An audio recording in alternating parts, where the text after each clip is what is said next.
everyone, I'm Laskarina Yanakuri and I'm thrilled to be presenting to you on the topic of inspiring students to be agents of change. I come from South Africa, but at the beginning of this year, my husband and I relocated to India. Since I've moved here, I start my day by listening to the Global News podcast. It gives me a sense of being engaged in the world while I'm trying to find my feet in my new surroundings. Most of the daily reports showcase the radical extremes that still permeate the globe, and this really highlights the need to address sustainability in a more urgent manner. This is where the SDGs play such an important role because every part of the globe needs to do better.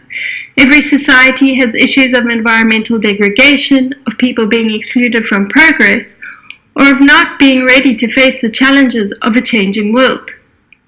Moving to a new country has encouraged me to question what role I can play in this complex world, and preparing for this conference has given me the opportunity to reflect on my journey over the past decade as a communication design practitioner, educator, and mentor who has been driven by my belief that young people have the power to create radical change in the world, and that education plays a critical role in motivating the youth to create positive change.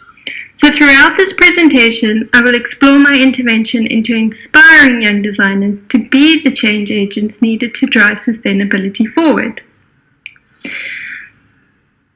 South Africa and India have many similarities, such as the diversity of cultures and rich indigenous knowledge. These countries also face many of the complex challenges that the SDGs attempt to address, such as poverty, inequality, and dependence on coal power.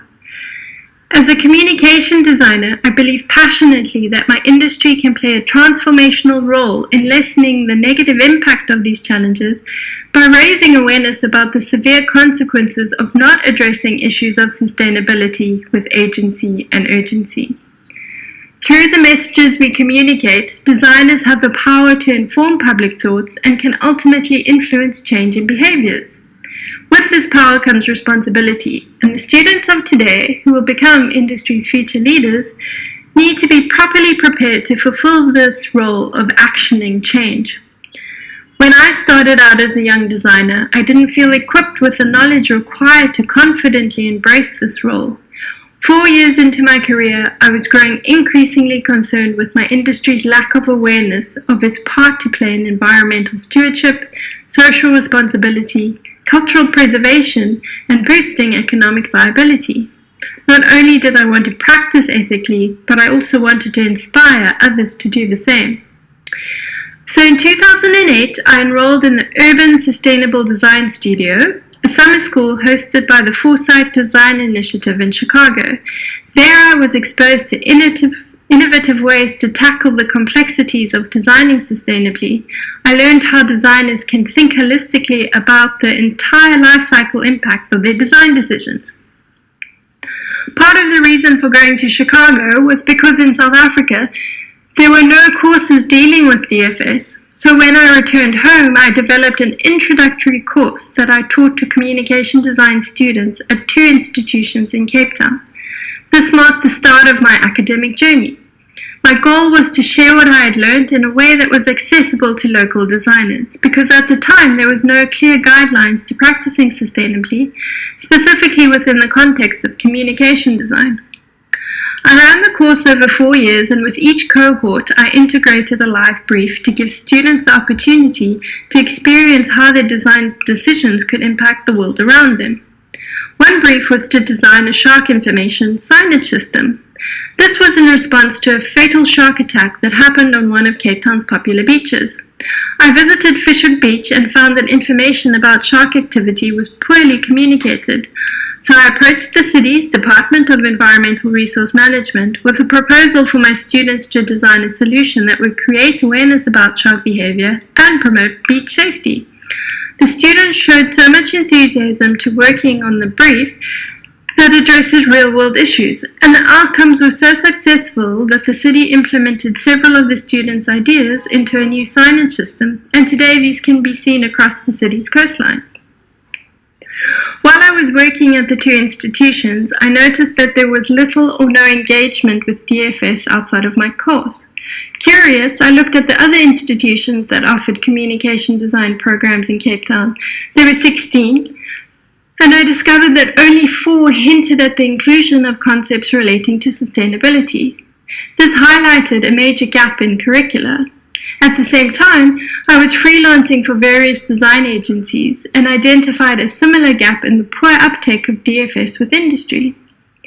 Based on these observations, I enrolled in a master's degree program because I wanted to unpack why a gap existed and, most importantly, try to figure out how to overcome this gap.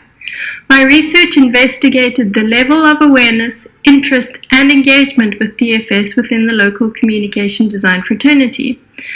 This photo was taken on the day I submitted my thesis. An aspect of the findings that really interested me was the critical need for students to be able to define their role as designers in the world before they could appreciate the necessity of practicing DFS. This spoke to the important role of educators to structure opportunities for students to develop deep first-hand experiences of how DFS is relevant to their own lives.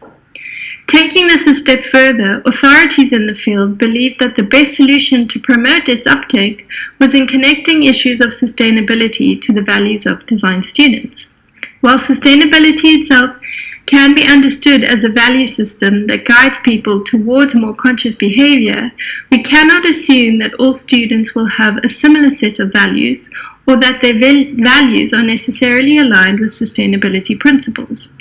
While students do not have to ascribe to the same values as their educators, what my research argued was that students must be able to articulate what it is they believe in and then unpack how this will impact their design decisions. I want to share my experience of 2 very different learning environments that helped me realize how educators can help guide students in defining their role in the world. The first learning environment was a youth training program called Live SA. It was a nationwide youth-run media channel that provided a platform for 18 to 25-year-olds to receive on-the-job training from professional mentors, and for 4 years I was the design mentor on the program.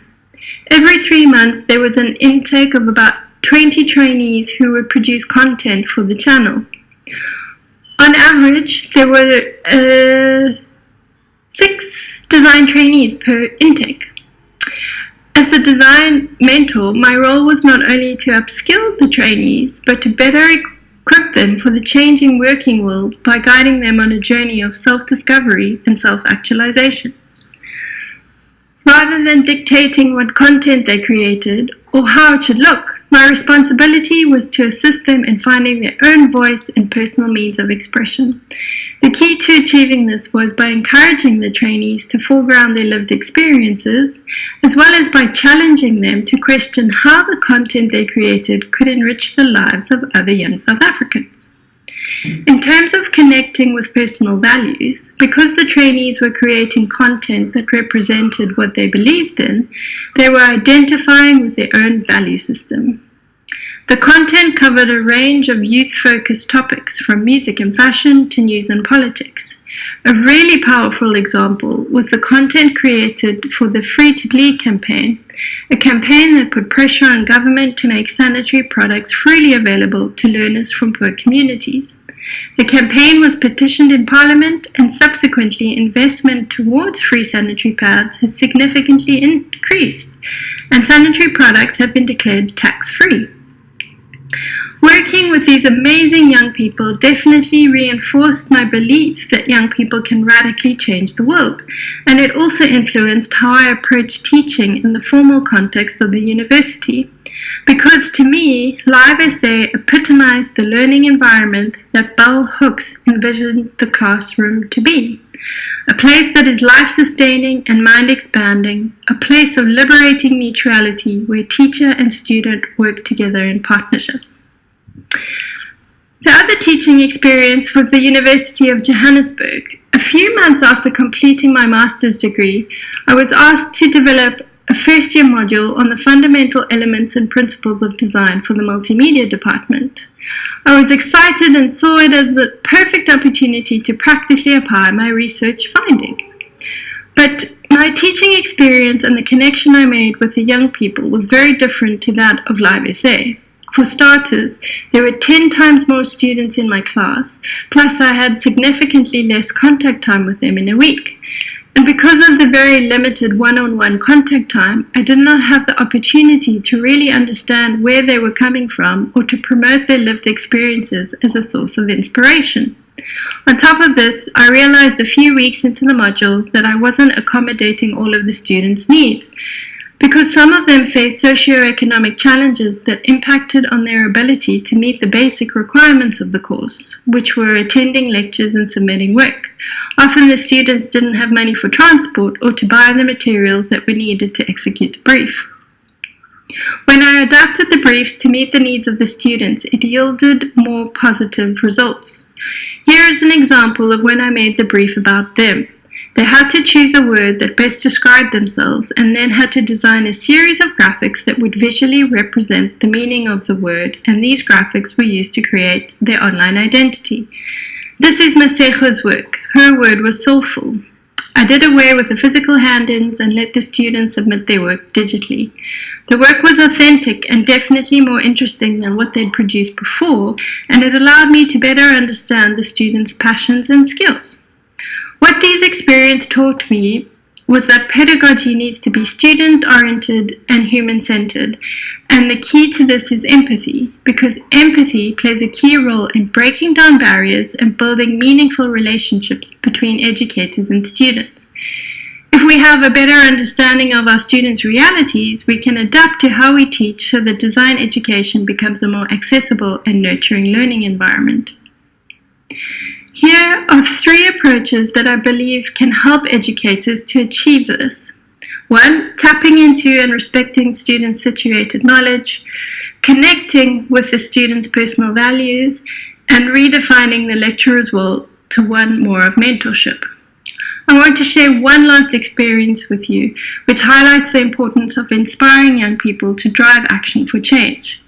Last year, I had the exciting opportunity to create a team of designers from Southern Africa to create the visual identity for the Global Citizen Festival.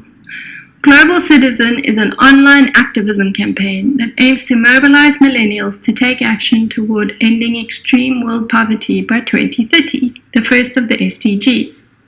The campaign creates awareness amongst young people of the core issues linked to poverty and then encourages them to amplify their collective voices by taking action to address these issues.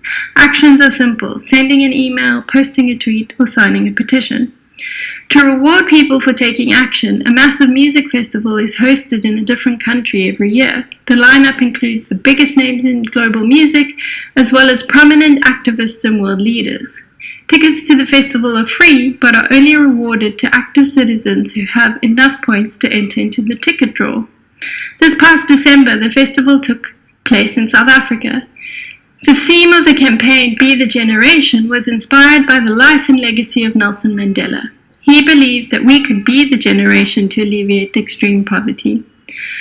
This campaign was the biggest call to action to achieve the SDGs that the world has yet to see. The campaign's impact was huge. It generated over 5.6 million actions, which led to 60 commitments from world decision makers to the value of $7.2 billion and is set to affect the lives of 121 million people.